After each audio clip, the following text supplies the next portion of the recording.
नमस्कार दोस्तों। संपादकीय डिक्टेशन गति 85 शब्द प्रति मिनट।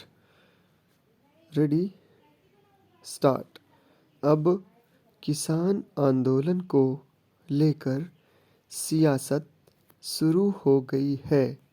जैसे ही किसानों ने दिल्ली की ओर कूच किया, सबसे पहले कांग्रेस ने उसे लपका, फिर आम आदमी पार्टी और दूसरे दलों ने। लगभग सभी विपक्षी दल किसानों की मांगों के पक्ष में हैं।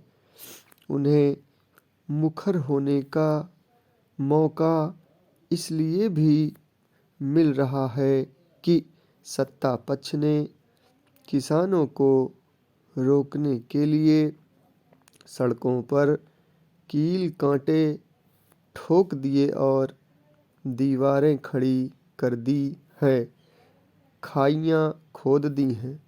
किसानों का जत्था अंबाला के करीब शंभू सीमा पर पहुंचा तो उन पर आंसू गैस के गोले दागे गए।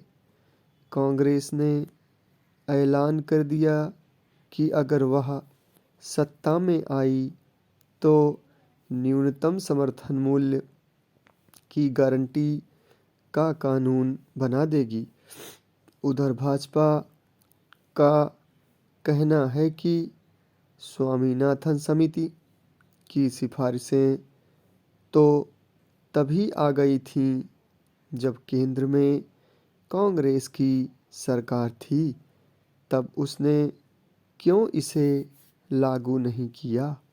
इन सब के बीच अच्छी बात है कि केंद्र के 3 मंत्री एक बार फिर किसान नेताओं से बातचीत करने गए, मगर कृषि मंत्री का कहना है कि कोई भी कानून इस तरह आनन फानन नहीं बन जाता।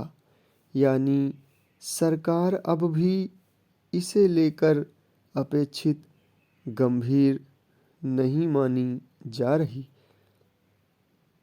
2 वर्ष पहले किसान इसी आश्वासन पर आंदोलन से वापस लौटे थे कि सरकार न्यूनतम समर्थन मूल्य की गारंटी का कानून जल्दी ही बना देगी। इसके लिए समिति भी गठित की गई, मगर कानून का प्रारूप अधर में ही लटका रहा।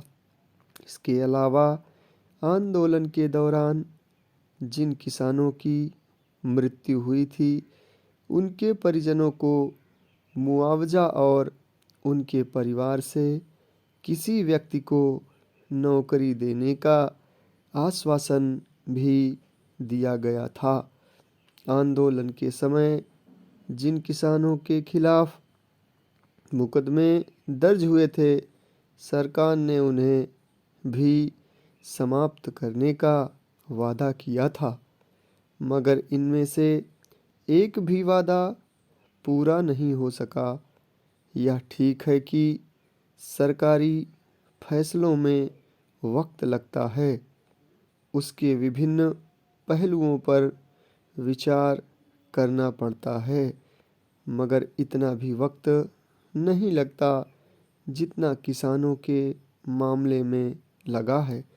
फिर भी अगर सरकार ईमानदारी से किसान नेताओं को इन मामलों में आने वाली अड़चनों से अवगत कराती तो शायद यह आंदोलन दोबारा न उभरता।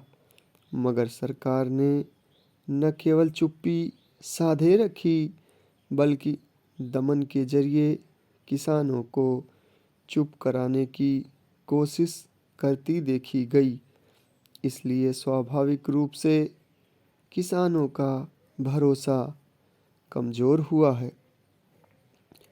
सड़कें रोक देने की वजह से आम लोगों को खासी परेशानियों का सामना करना पड़ रहा है। रोज़ कामकाज के सिलसिले में आने जाने वालों को ठहर जाना